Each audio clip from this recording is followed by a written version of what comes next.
Now we take a look at politics as the hope of an end to the protracted conflict ravaging the People's Democratic Party, PDP, has further dimmed as a section of the party is supporting former President Goodluck Jonathan to emerge the party's presidential candidate for the 2027 elections, while another group is rooting for former Anambra Governor Peter Obi to return to the party.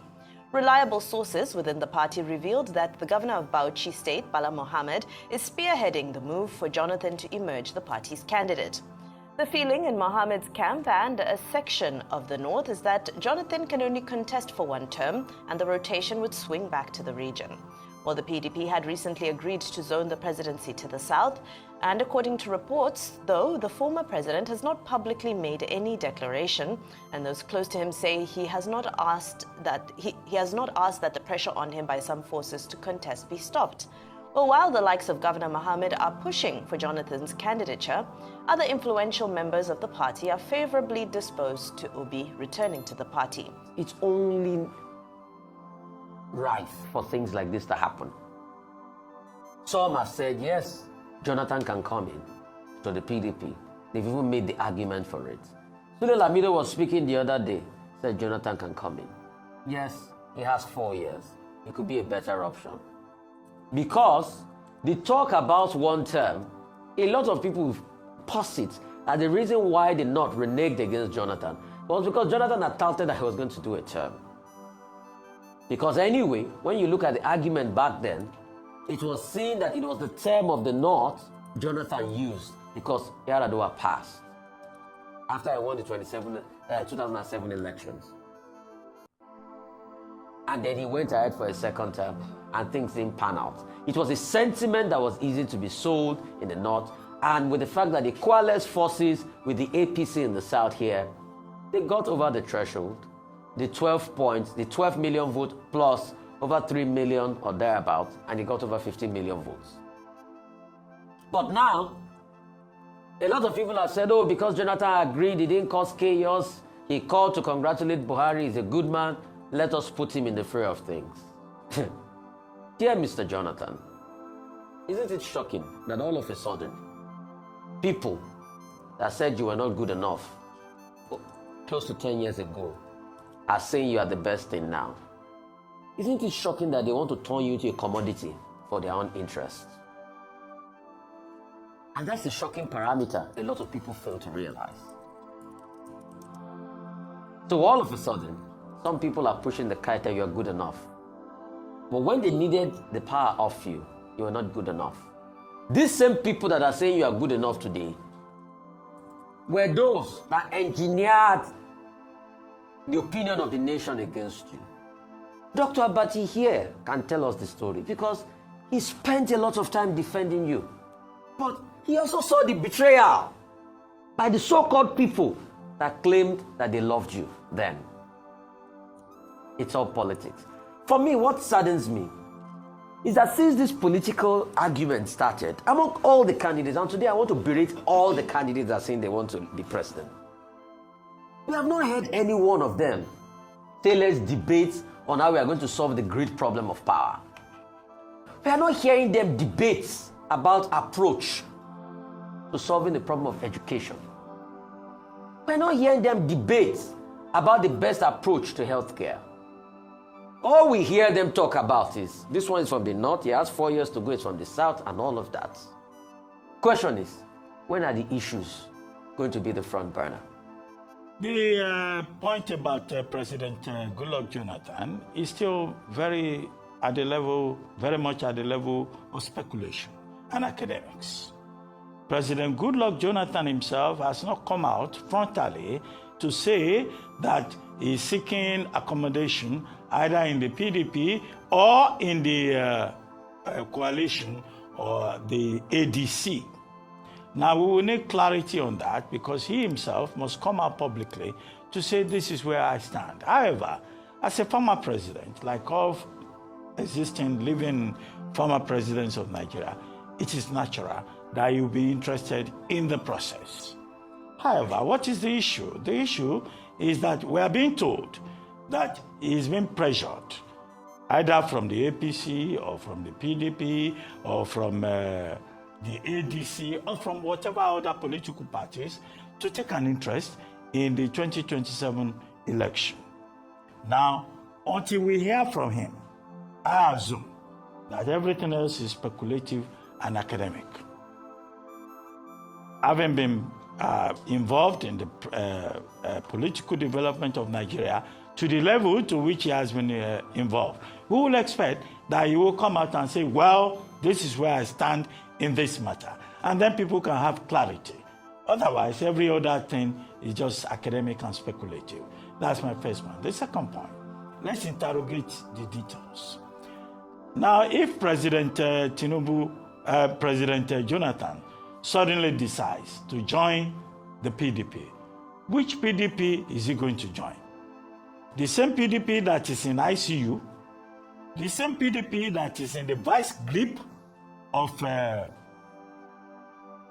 Wike, or the same PDP where they are also winning Mr. Peter Obi. Mr. Peter Obi is on record as having said previously that if President Jonathan, who is his benefactor, is running for the presidency of Nigeria, he will not.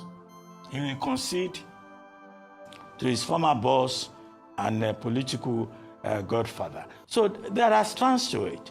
The other major strand to it is that since President Jonathan left power, he has gained in terms of prominence, acceptance, popularity, even regret on the part of the people who once opposed him.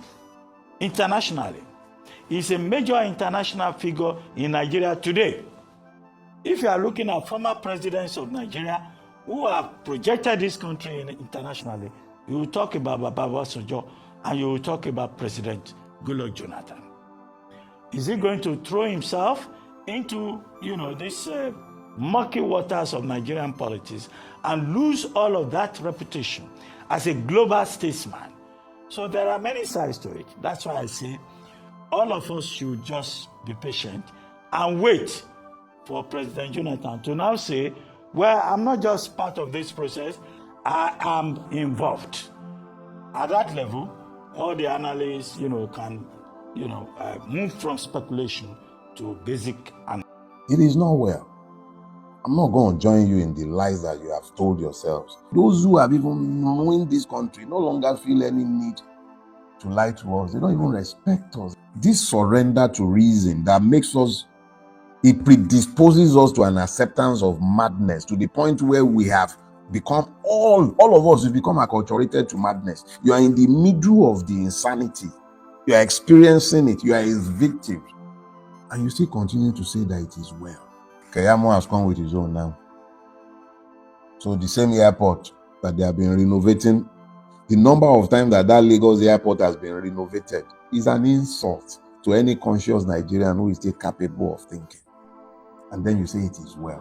Whatever amount you are earning today, the reality is that our currency has been devalued almost to the point of uselessness. You are banged in the middle of all of that, and you keep saying it is well. But it can be well. But the first step towards any treatment is diagnosis. If you have not come to the point where you are admitting to yourself that it is not well because it isn't, how are you ever going to get to the point where you are going to fix the problems that are obvious? The tragedy of Nigeria began in 1986 when we did the structural adjustment program. When we were persuaded to devalue our currency every week for 32 years. When I went to school, and many of you are here, the Naira was $1.50. The Naira was almost £1 sterling.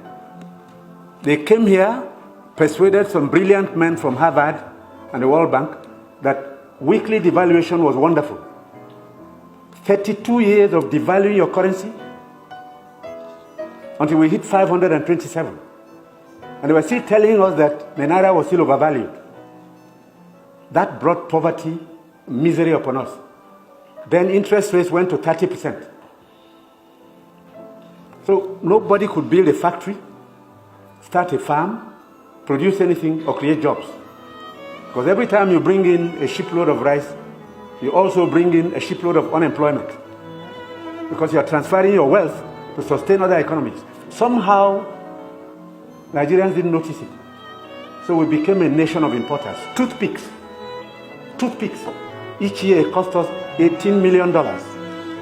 Importing toothpicks. Tomato paste, $400 million. So you talked about tomatoes now. One basket in town now is less than 2,000 naira. The farmers are losing money because the processors don't have enough funds to set up factories. They are going to do tomato paste. It's food-grade stainless steel. You can't just use anything because you'll be putting poison in people's stomachs. 2 factories have started off. I believe by the middle of next year, we can comfortably tell importers of tomato paste to stop. But when you do, you make enemies.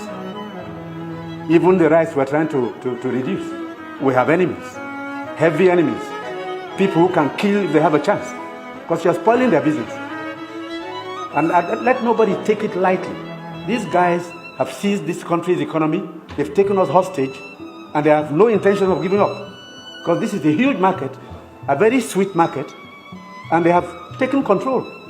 And I'm saying it because I have been in this business for 41 years and I can tell you some history. Abdullah Adamu is here. Import milk, sugar, toothpicks, toothpaste, handkerchiefs, pencils. We don't make.